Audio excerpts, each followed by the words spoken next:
KBS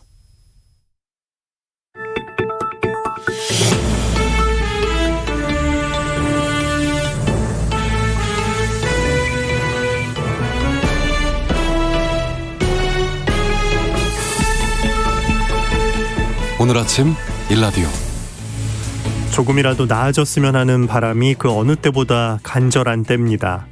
걱정스러운 마음으로 편치 않은 잠자리에 들었던 분들 많으실 텐데요. 밤사이에 잘 주무셨습니까? 짧고 확실한 방역 조치를 견뎌보고자 했는데 여전한 확산세 속에 확진자 수가 크게 늘면서 결국 수도권 거리두기 4단계가 또다시 연장될 상황에 놓였습니다.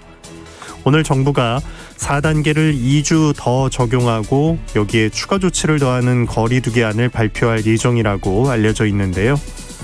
숨 막힐 듯이 뜨거운 폭염, 언제 끝날지 모를 코로나 상황에 둘러싸여 있지만 어김없이 또 하루가 시작됐습니다. 각자의 자리에서 할 수 있는 최선을 다하면서 하루를 열심히 살아내다 보면 시원한 바람이 불어오는 날도 반드시 올 겁니다. 7월 23일 금요일 오늘 아침 일라디오 출발합니다. 저는 아나운서 김재홍입니다.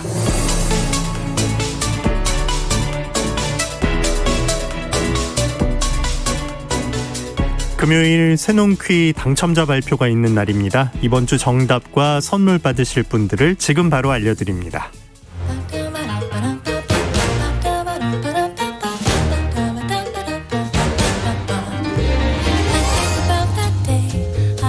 우리 땅, 우리 바다에서 자란 맛있고 귀한 농수산물 정보가 있는 시간, 세상의 모든 농수산물 퀴즈 새농퀴. 이번 주 문제부터 다시 보겠습니다. 한 번 심어두면 몇 번이고 수확할 수 있는 이것, 비타민 A와 C 그리고 칼륨과 철분이 풍부한 이것, 쭉쭉 뻗어 올라간 가늘고 길쭉한 녹색잎을 수확해 먹는 이것, 지역에 따라서 솔, 분추, 새우리, 소불, 정구지라고도 부르는 이것은 부추였습니다. 이번 주도 정말 많은 분들이 참여해 주셨는데요. 모두 감사합니다. 농촌진흥청에서 제공하는 웰빙 잡곡 세트는 8585번을 비롯한 3분께 보내드리고요. 9165-2654번을 비롯한 17분께는 모바일 커피 쿠폰 보내드리겠습니다. 당첨되신 분들의 번호는 오늘 아침 일라디오 홈페이지 공지사항 게시판에 올려놓겠습니다. 또 개별적으로 연락드리고 있으니까요. 기다려주시기 바랍니다.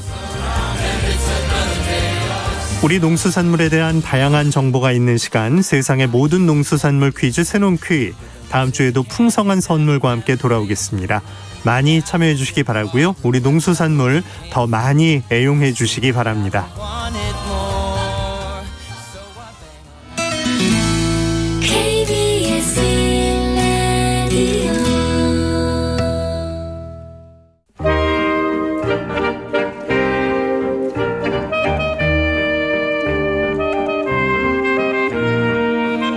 우리 농업과 농촌과 농민의 삶을 업시키는 농업 이야기, 농촌사회학자인 정은정 연구원 전화 연결합니다. 안녕하십니까? 네, 안녕하세요. 네, 오늘은 한 TV 프로그램 얘기로 시작해 주신다고요? 예, 타 방송사 프로그램이어서 이름은 말씀 안 드리겠습니다. 저도 열성 시청자 중 한 명이었는데요. 종방을 했고요. 그 유명 배우들이 강원도 화천군 그 작은 구멍가게를 운영하는 그런 프로그램이었는데요. 네. 이 작은 농촌 마을에 그런 슈퍼마켓 있는 것도 좀 신기했는데 이 식료품 상점에 그래도 손님들이 어떻게 저렇게 끊임없이 올까 저는 그 부분이 참 궁금했었습니다. 그래서 직접 좀 가보니까 알겠더라고요. 그 가게 주변에 면사무소, 보건소, 경찰서, 그리고 소방대, 그리고 무엇보다 작은 초등학교가 건재하더라고요. 대학생 한 30명 정도의 작은 초등학교지만 그 학교가 있기 때문에 그 프로그램에서 보면 꼬마 손님들도 오거든요. 또 그리고 학부모와 학교 관계자들도 오는 것이기 때문에 역시 학교는 지역사회의 활력의 중심이구나. 또 그리고 마을에 어떤 필요한 최소한의 기반 시설들도 확인할 수 있어서 저한테는 굉장히 의미가 있는 프로그램이었습니다. 네. 연구원님이 이제 여러 지역 많이 다녀보시는데 벌써 코로나19 이제 유행하고 새 학기나 지났어요. 직접 가보신 농촌 지역 학교들 상황은 좀 어떤가요?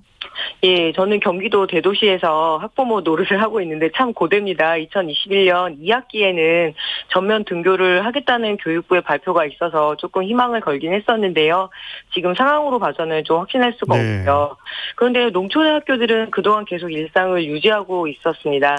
참 부러웠는데 재학생들이 15명 내외인 면단위 중학교도 있고 또 100명 내외의 학교들도 많아서 자연스럽게 사회적 거리가 유지가 됩니다.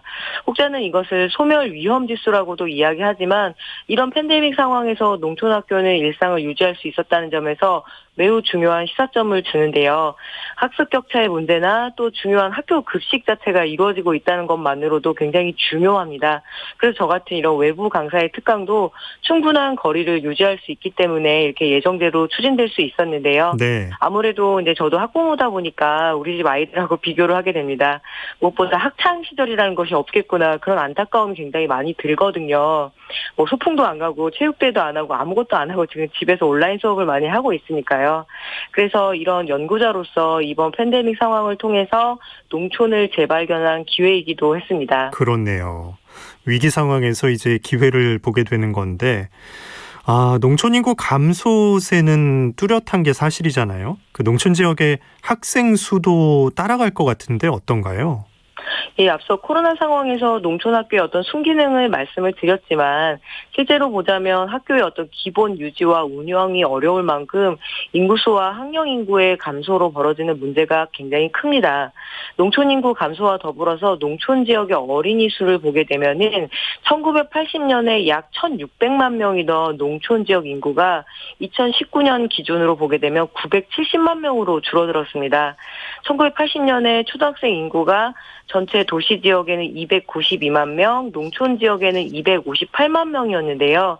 근래인 2019년에 조사를 해보니까 도시 지역에는 약 226만 명, 근데 농촌 지역에는 약 48만 명 정도밖에 없거든요. 예, 그만큼 이렇게 좀 그 양적으로 양극화가 되었는데요. 이뿐만 아니라 학력 격차의 문제가 좀 심각하죠. 농촌 지역과 도시 지역의 학생들은 주요 과목의 성취 수준에서 상당한 학력 격차를 보이고 있습니다. 주요 교과목인 국어, 영어, 수학 과목에서 성취 수준이 우수에 해당하는 학생의 비율이 읍면 지역, 즉 농촌 지역이 도시 지역에 비해 현저히 낮습니다. 특히 국어에 비해서 영어와 수학 같은 경우에는 뭐 어쩔 수 없이 사교육에 많이 의존을 하다 보니까 학력 격차가 벌어지고 그래서 상급 학교로 진학을 할 때 농촌 지역 출신의 학생들이 상대적으로 조금 덜 입학을 하게 되는 그것이 현실이거든요. 그래서 그런 부분들도 좀 봐야 되고요. 네. 교육부 입장에선 도시 지역 외를 따로 좀 관리할 수밖에 없겠네요. 예. 교육부는 1982년부터 교육의 질 저하와 그리고 재정 운영의 비효율성을 이유로 소규모 학교 통폐합을 추진해 왔는데요. 아주 서울 시내 복판에 일부 도시형 학교도 있지만 대부분은 농어촌 그리고 도서 지역의 학교들이 해당됐습니다.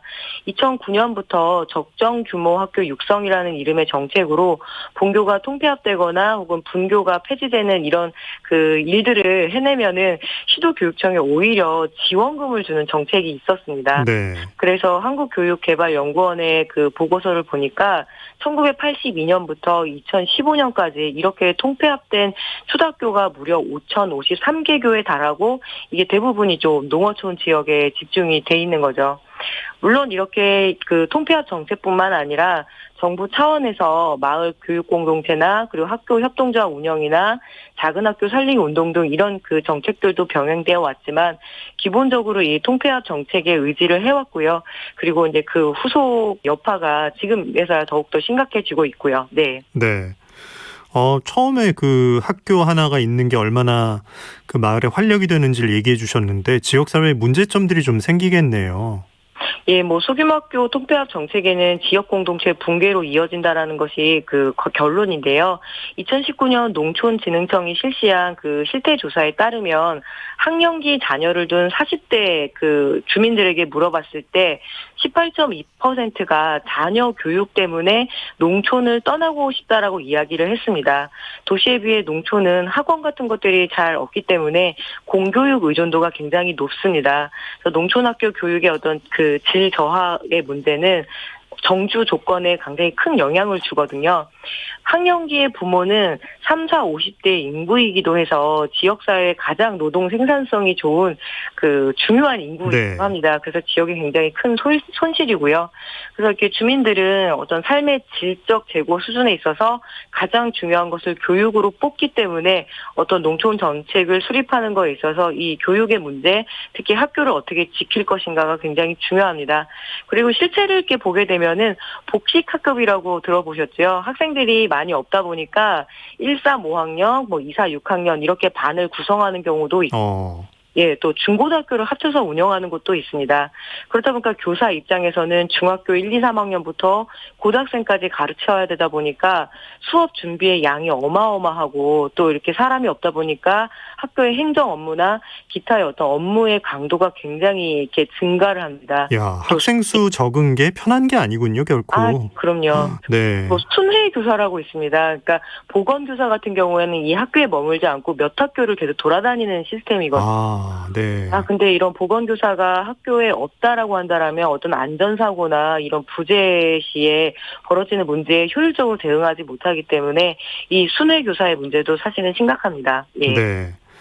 학교가 우리 마을에 없다, 비어있다 이러면 진짜 허탈감도 크고 좀 이상한 생각이 들어요.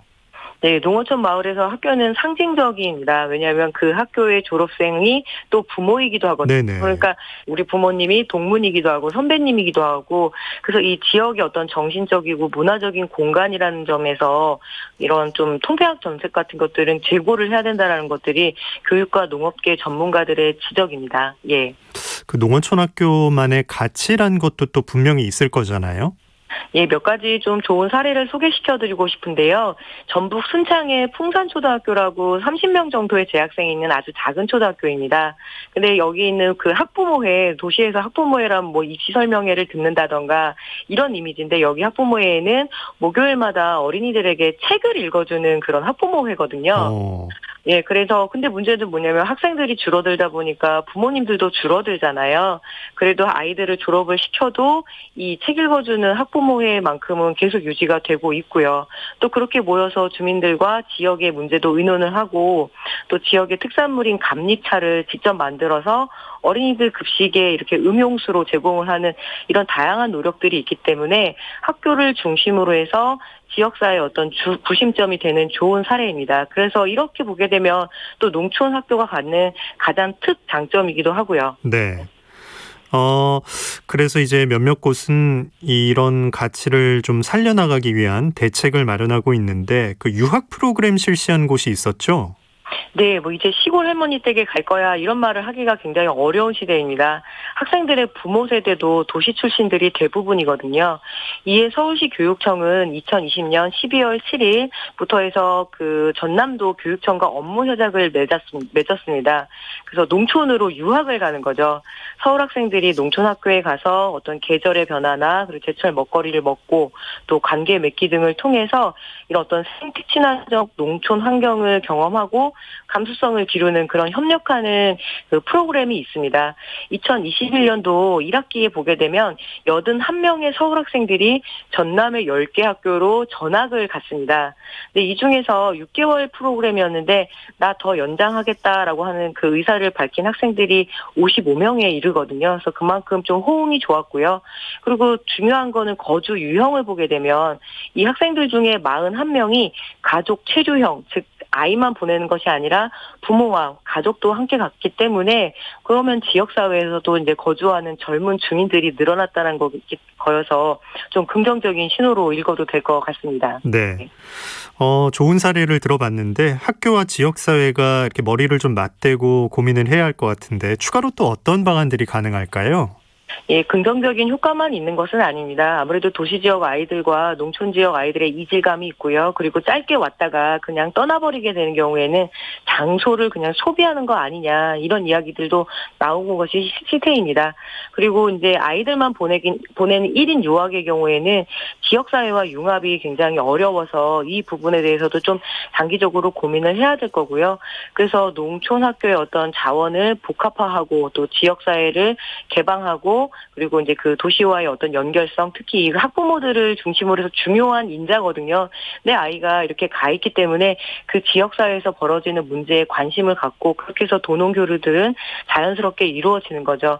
하지만 여전히 해결되지 않는 것들은 결국에는 통학 여건이 여전히 개선되지 않기 때문에 이런 부분들 그리고 정주 요건을 개선하는 부분들까지 해서 좀 종합적인 대책으로 세운다라면 이런 프로그램들은 긍정적으로 계속 살려나가고 또 다른 지자체에서도 좀 벤치마킹할 수 있는 그런 사례라고 생각합니다. 네, 80년대 비교해서 농어촌 학생 수가 이렇게 줄어들었다는 건 정말 충격적인데 앞으로 장기적으로 어떤 시각으로 접근하는 게 좋겠습니까?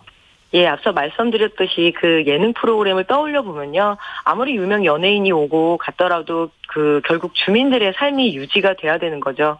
그렇게 되면 아주 기초적인 학교라든가 뭐 그리고 보건소라든가 이런 기반 시설, 즉 정주 요건 자체가 유지가 돼야 됩니다.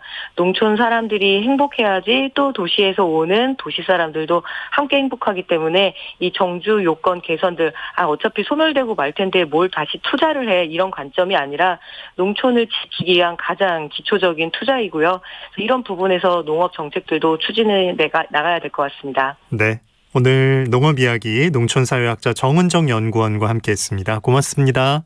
네, 고맙습니다.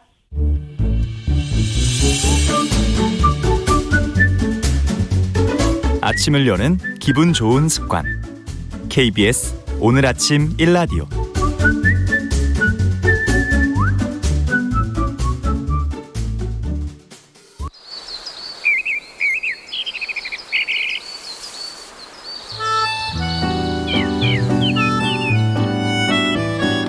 숲으로 가는 길. 숲으로 가는 길로 이어갑니다. 숲의 설가인 김서정 작가와 함께합니다. 안녕하십니까? 네, 안녕하세요. 네. 몸이 지치면 또 마음까지 지치기 쉬운 그런 계절인데 자연 한가운데 좀 서 있기만 해도 큰 위안을 얻을 수 있을 것 같습니다. 오늘 어느 숲으로 안내해 주실 건가요? 네, 맞습니다. 지치기 쉬운 때입니다. 최근에는 코로나로 인한 긴장도가 높아지기도 했고요. 네. 그러고 보면 우리나라 사람들은 스트레스란 단어를 참 많이 씁니다. 가장 많이 쓰는 외래어라는 얘기가 있을 정도인데요. 팽팽하게 제대라는 어원을 가지고 있는 스트레스를 만병의 근원이라고 하시는 분도 있고 적당한 스트레스는 인지 기능을 향상시켜 사는 데 도움이 된다고 하시는 분도 있습니다. 김재영 아나운서께서 좀 전에 이야기했듯이 스트레스 받을 땐 자연이 큰 유한이 되기도 하는데요. 나무처럼 생각하기라는 책에 나오는 구절을 소개해드리고 싶습니다. 네. 나무는 우리에게 긍정적인 영향을 미친다. 나무가 혼란스러운 기후를 조절하는 것처럼 스트레스를 받은 우리의 정신적 혼란도 잠재운다라는 문장이 있는데요. 안타깝게도 다음 문장을 보면은 스트레스라는 세기병과 팽창하는 도시를 고려하면 나무는 꼭 필요한 존재다. 프랑스에서는 전체 인구의 80% 정도가 도심에 산다. 그로 인해 정신 건강이 나빠지고 있다라는 설명이 있습니다. 우리나라의 사정도 다르진 않은데요. 우리는 그보다 많은 전체 인구의 90%가 도시에 살고 있습니다. 그래서 오늘은 숲에 둘러싸인 도심이 아니라 주택가에 둘러싸인 숲이 있는 곳 서울 강북구 우이동 솔밭공원을 소개해드리겠습니다. 네. 도시가 진짜 전부 회색빛으로 뒤덮이고 자연과 더 멀게 지내는 느낌인데 이렇게 좋은 숲이 서울에 네. 강북구에 있다니까 참 반가운 얘기네요. 네네. 우이동 솔밭공원은 서울에서 평지의 100년생 소나무가 1천여 그루 정도 군락을 이루고 있는 유일한 곳이라고 하는데요. 네. 북한산 둘레길인 1구간 소나무길이 끝나는 지점이면서 2구간 순례길이 시작되는 곳입니다. 본래 이곳은 사유지였다고 하는데요. 그해 1990년에는 아파트 개발지로 선정이 되었다고 합니다. 하지만 이곳 주민분들이 보존을 원하였고 강북구와 서울시가 매입해서 2004년 솔밭공원으로 만들어져 많은 분들의 휴식처가 되고 있습니다. 축구장 4배 정도 크기이지만 하늘로 쭉쭉 뻗은 키 큰 소나무와 그 아래에서 자라고 있는 풀들이 피어낸 꽃들이 아름다웠고요. 그 숲을 뚫고 들어오는 길가의 찻소리도 숲에 파묻혀 스트레스로 다가오지는 않았던 것 같았습니다. 맞아요. 소음이 없다는 것도 참 중요한데 숲이 그런 것도 막아주고 있었네요. 산이 아니라 평지에 진짜 이런 곳이 있다니까 접근하는 것부터 너무 매력적이네요. 네, 맞습니다. 예. 그래서 그곳에 가시면은 그 건강한 어르신들 많이 뵐 수가 있었는데요. 나무처럼 생각하기를 또 보면은 심리학자들은 우리 주변에 존재하는 나무와 우리가 피부로 느끼는 능력의 상관관계를 설파했다. 녹지 환경이 비타민 B2를 생성한다는 것이다라는 구절이 나오고요. 나무와 질병에 관한 한 연구 결과도 소개해 놓았습니다. 소개해드리면은 1972년부터 1981년까지 펜실베이니아의 한 병원에서 담낭 제거 수술을 받은 환자들이 입원한 병실 창문 밖에 무엇이 보이느냐에 따라 회복 기간이 다른 결과가 나왔다고 합니다. 오, 신기하네요. 예. 그래서 나무가 보이는 병실에 있던 환자들은 벽이 보이는 병실에 있던 환자들보다 회복이 빨랐다는 것이고요. 진통제도 적게 복용을 하셨답니다. 네. 이는 사람마다 물론 다르겠지만 나무가 우리의 정신 건강에 좋은 영향을 미친다는 사실을 보여주고 있는 연구 결과로 볼 수가 있습니다. 아, 그렇죠. 우리가 나무와 숲을 진짜 가까이 해야 하는 분명한 이유는 있는데 자주 더 못 가서 되게 속상합니다. 자, 어떤 나무를 보고 오셨는지 오늘 소개받아 볼까요? 우리나라 사람이 가장 좋아하는 나무가 소나무입니다. 늘 푸르고 기계 있는 모습과 달리 소나무는 갈로탄닌이라는 강한 피톤치드를 내뿜어 다른 나무들이 그 아래에서 자라기 힘들다고 합니다. 천연 제초제 같은 이 화학 물질이 우리 몸에는 아주 좋다고 하는데요. 같은 종인 나무들과 공생하지 않으려고 하니 이기적인 모습으로 비춰지기도 합니다. 네.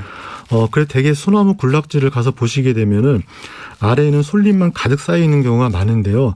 그런 곳에서 비교적 잘 자라는 식물이 맹문동과 상거울입니다.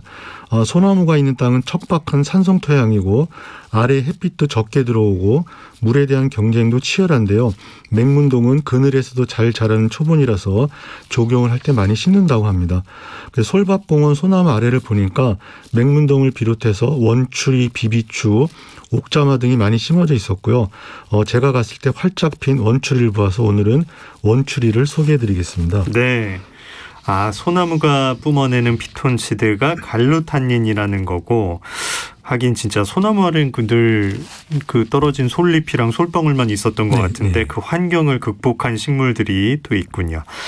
자, 지금 유튜브와 보이는 라디오 보는 분들 원추리 사진 함께하고 계신데 소나무 아래 정말 빼곡하게 자라고 있네요. 주황색 꽃을 피우면서. 예.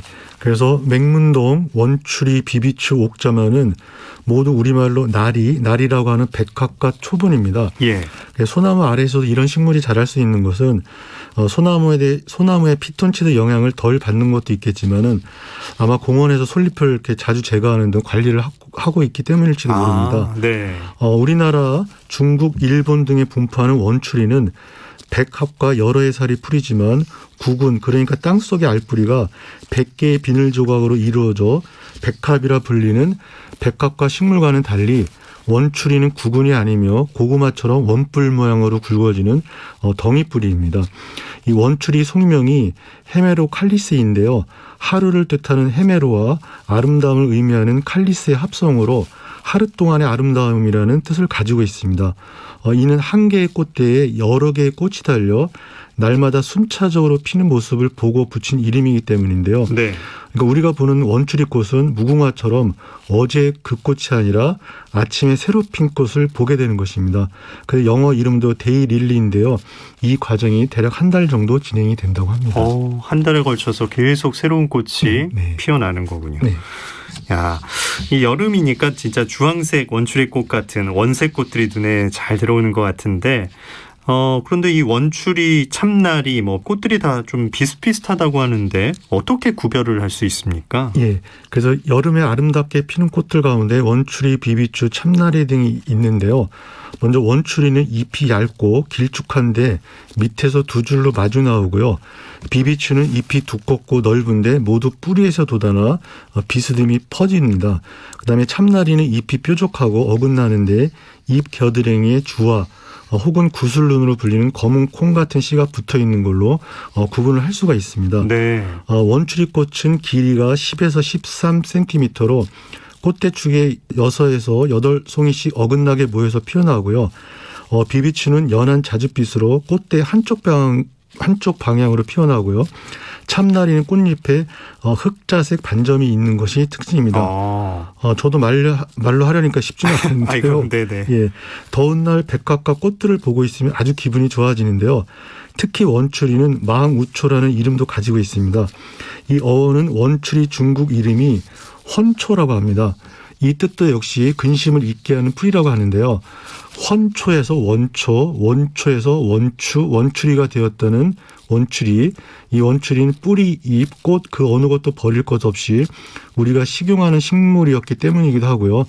약초로서의 기능 가운데 우울증을 치료하는 데 기묘하게 쓰였다고 합니다. 야, 근심을 잊게 한다. 네. 꽃 보면서 기분 좋아지고 또 먹어서 또 도움을 주는 그것 또한 가지고 있으니까 여러모로 도움 주는 식물이었네요. 또 어떤 식물에 눈길이 가셨나요? 예, 그 솔밭공원이 있는 곳이 우이동입니다. 우이동은 북한산의 백운대와 인수붕의 봉우리가 소의 귀와 같이 보인다고 해서 우이동이라는 이름이 붙여져 있는데요. 그 시골에서 소가 잘 뜯어먹어 쇠뜨기라고 부르는 식물이 있습니다. 근데 그것에 마침 쇠뜨기가 있어서 쇠뜨기를 소개해드리려고 하는데요. 네.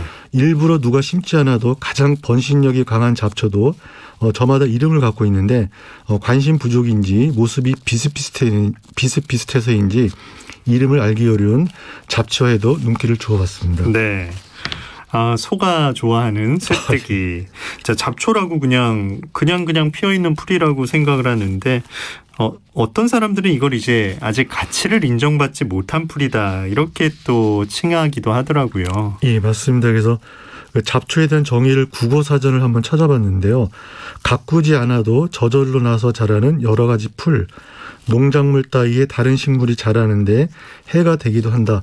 이렇게 쓰여 있는데요. 네. 우리가 일상에서 맛있게 먹는 작물이 아니어서 외면을 받는 게 잡초라고 할 수가 있습니다. 새뜨기는 속색과 여러 해살이 풀려 흔한 풀이지만 실제로 소가 많이 먹는 풀은 아니라고 합니다. 아, 그래요. 그럼 이름에 왜 쇠가 들어갔을까요? 소가 많이 먹지는 않아도 그래도 먹으니까 아마 유심히 봤을 것 같은데요. 네. 이 쇠뜨기와 관련해서 해자되는 이야기가 몇 개 있습니다. 말씀을 드리면 일본 히로시마에 원자폭탄이 투하된 뒤 모든 생물이 죽었는데 얼마 뒤 맨 처음 싹을 낸 게 쇠뜨기라고 합니다. 뿌리와 관련해서는 뿌리가 너무 깊어 쇠뜨기 뿌리 끝을 찾으려면 지구 반대편을 찾아가야 한다는 이야기도 있는데요. 네, 이른봄 뱀 대가리처럼 보이는 이 포자낭이 있어 뱀밥으로도 불리는 쇠뜨기는 400만 년 전부터 존재한 식물이라고 합니다. 포자로도 번식하고 흑갈색의 땅속 줄기가 옆으로 길게 뻗어나가며 번식을 하기 때문에 부지런하지 않으면 제거하기가 힘든 풀입니다. 하지만 특이하게도 쇠뜨기의 꽃말은 되찾은 행복이라고 합니다. 네. 이 진짜 농사 짓는 분들한테는 꽤 성가신 잡초일 것 같은데 꽃말은 또 멋지게 되찾은 행복이네요. 어떻게 해석을 해야 할까요? 예, 좀 난감하긴 한데요. 이 농사는 잡초와의 싸움이 절반이라고 하니 농사짓는 입장에서는 스트레스만 주는 아주 곤혹스러운 존재일 수도 있겠고요. 얄궂은 꽃말로 들릴 수도 있겠습니다. 하지만 쇠뜨기 입장에서는 계속해서 번식을 할 수 있으니 늘 행복할 수 있겠다는 생각도 갖게 되는데요. 이 정원 잡초와 사귀는 법이라는 책을 보면은 만약 잡초가 전혀 자라지 않는다면 사막이나 극지 같은 환경이 되었다는 방증이거나 혹은 화학물질 등의 오염으로 생물이 활동하기 어려운 환경이 되었다는 뜻이다. 잡초는 늘 어디서나 자라는 성가신 존재로 취급받는다. 이렇게 하면서도 하지만 관점을 조금만 바꾸면 인간이 아무리 자연을 파괴하더라도 자연은 늘 손을 내밀어주며 그때 맨 먼저 그리고 가장 가까운 곳에서 손 내미는 식물이 바로 잡초라는 사실을 깨닫게 된다. 이런 문장도 있었는데요. 인간이 자연과 공생하기 위해서는 잡초와도 좋은 관계를 맺는 일이 중요할 것 같습니다. 네. 소나무가 이제 다른 식물이 못 견딜 성분을 내뿜지만 그래도 그 밑에 또 자리 잡고 자라는 식물도 있고 네. 또 뽑고 뽑아도 또 자라나는 잡초가 있는 걸 보면서 끊임없이 계속 힘을 내고 또 포기하지 않았을 때 그 자기만의 자리를 좀 확보하고 지킬 수 있는 게 아닌가 이런 깨달음을 주네요. 네. 예, 그런 것 같습니다. 그래서 우리는 눈앞의 현상을 이야기 형태로 하려는 본능을 가지고 있는데요. 그 스토리텔링 애니멀을 보면은 우리가 종교를 가진 이유는 설명의 공백을 질색하는 천성 때문이다. 네. 성스러운 픽션에서 우리는 이야기하는 마음이 구사하는 말 짓기의 최고봉을 본다. 이런 문장이 있는데요. 네. 우리 사는 세상도 그렇고 식물의 세계도 그렇고 반듯하게 설명되기 어려운 부분들이 정말 많은 것 같습니다. 조선 초기 문신인 신숙주는 가지에 달린 수많은 잎처럼 일이 많지만 원추리로 인하여 모든 것을 잊었으니 시름이 없느라라는 시를 읊었다고 하시는데요. 스트레스가 쌓인다고 여겨질 때 여름꽃이나 잡초를 보면서 은근슬쩍 근심을 접는 이런 생활도 어떨까 싶습니다. 네, 꼭 실천해봐야겠습니다. 네. 참 이렇게 하나 배우고 또 시름 내려놓는 방법에 대해서도 배워서 너무 좋습니다. 숲으로 가는 길 숲해설가 김서정 작가와 함께했습니다. 고맙습니다. 네, 고맙습니다.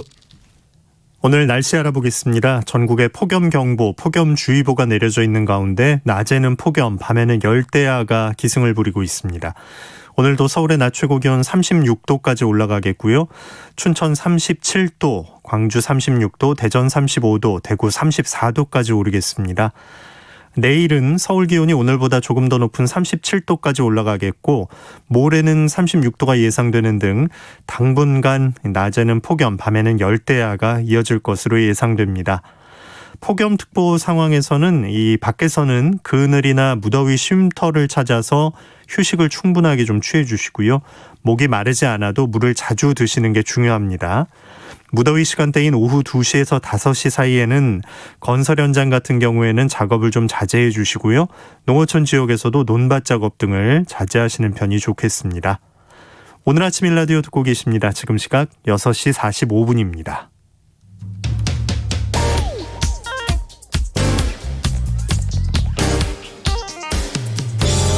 오늘 아침 뉴스 브리핑 정상근 기자와 함께합니다. 안녕하십니까? 안녕하십니까? 네, 어제 코로나 신규 확진자 수가 1,800명을 넘었는데 오늘도 좀 걱정스럽죠? 네, 어제 코로나19 신규 확진자 수는 1,842명이 나왔습니다. 그 전날 갱신된 역대 최다 확진자 수 기록을 하루 만에 다시 갈아치웠는데요. 다만 지역 발생 확진자 수는 1,533명으로 그 전날보다 200여 명 정도 줄었습니다만 청해부터대원 270명이 한꺼번에 해외 확진자로 반영되면서 전체 확진자 수는 늘었습니다. 청해부대 확진자는 어제 1명 더 늘어서 누적이 271명이 됐습니다. 이 지역 발생 확진자 상황을 보면 이 서울과 경기도의 확진자는 다소 줄어들었습니다만 이 비수도권의 확진자는 더 늘었습니다. 부산 102명, 경남 90명, 대전 81명 등 546명에 이르고요. 전체 확진자 수 대비 비수도권의 확진자 수 비율도 35.6%까지 올라가서 4차 대유행 이후 최고치를 기록하고 있습니다. 오늘은 1,600명대 확진자가 예상이 되는데요. 어제보다 수는 줄어들지만 이 지역 발생 확진자 수는 오히려 늘어난 수치입니다. 네. 이런 가운데 정부는 오늘 오전 수도권의 거리두기 연장 여부에 대해서 발표할 예정인데요.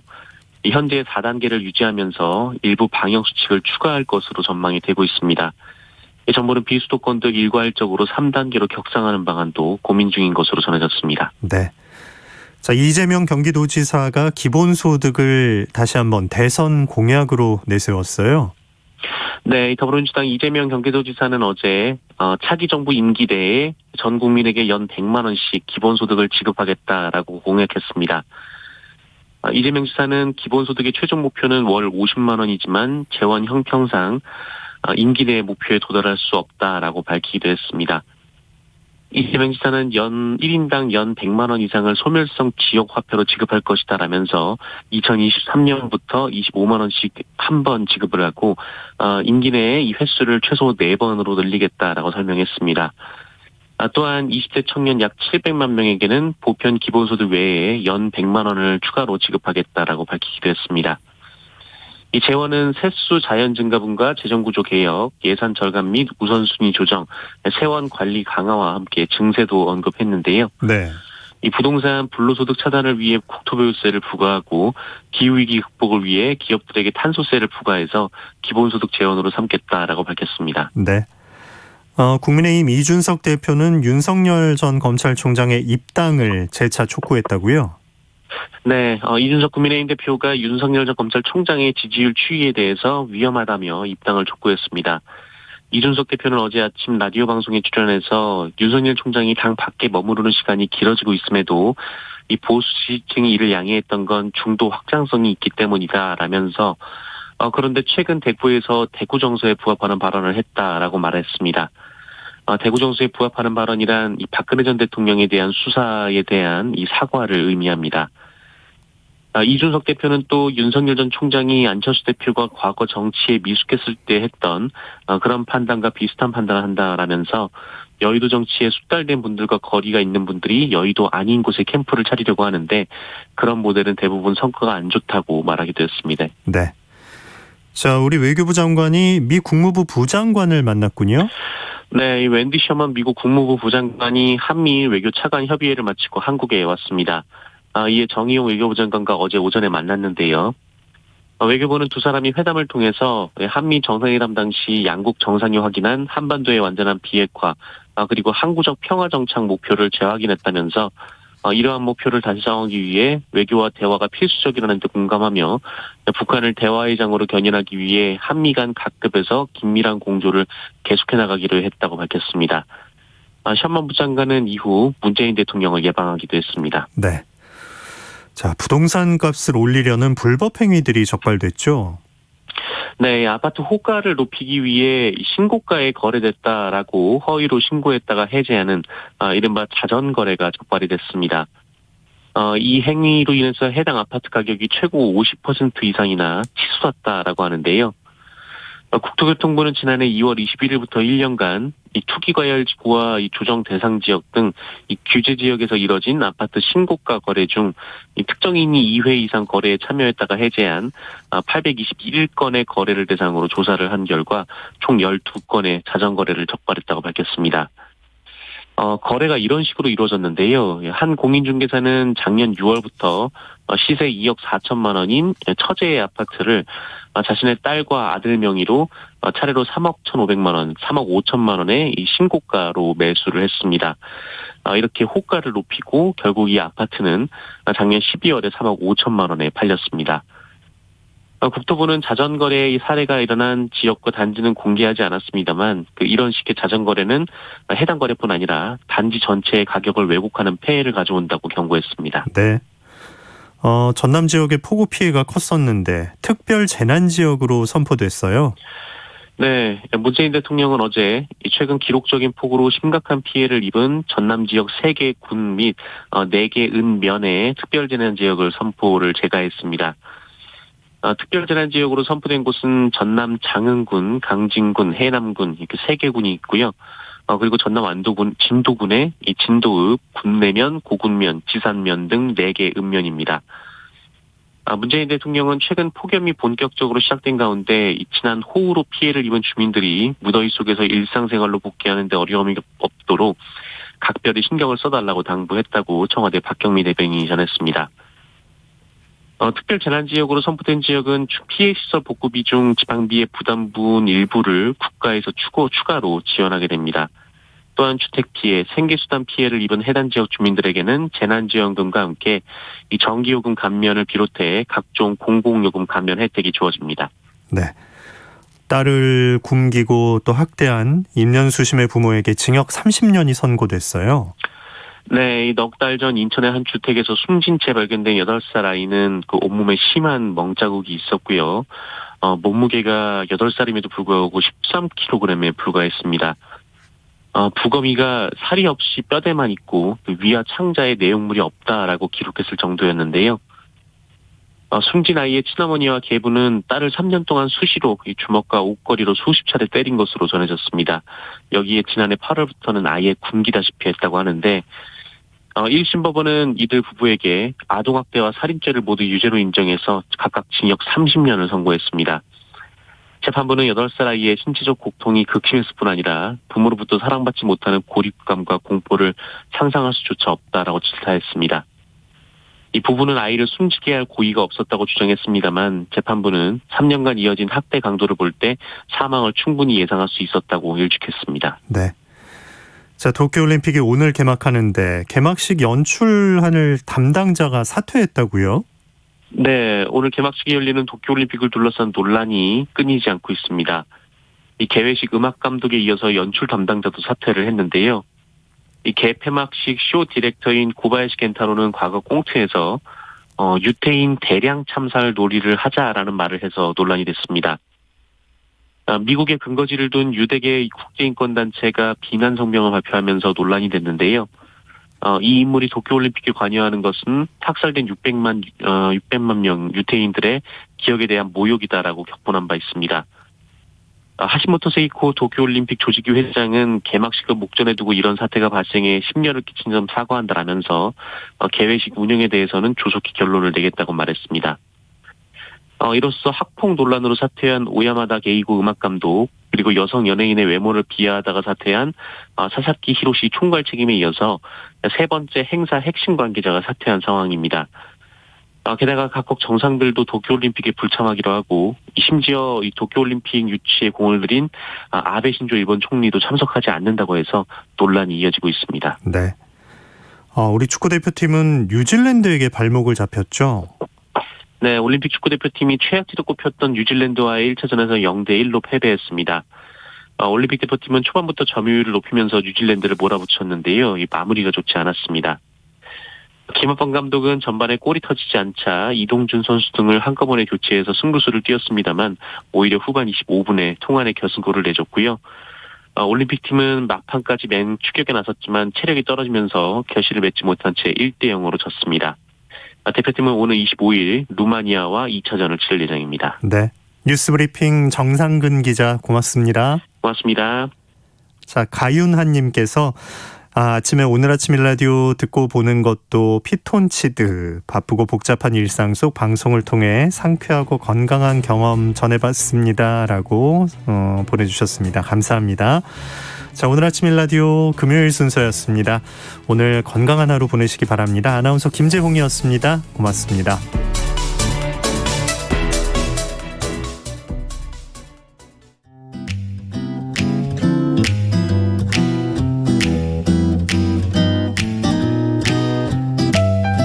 안녕하세요. 바른말 고운말입니다. KBS 1텔레비전에서 방송되고 있는 우리말 겨루기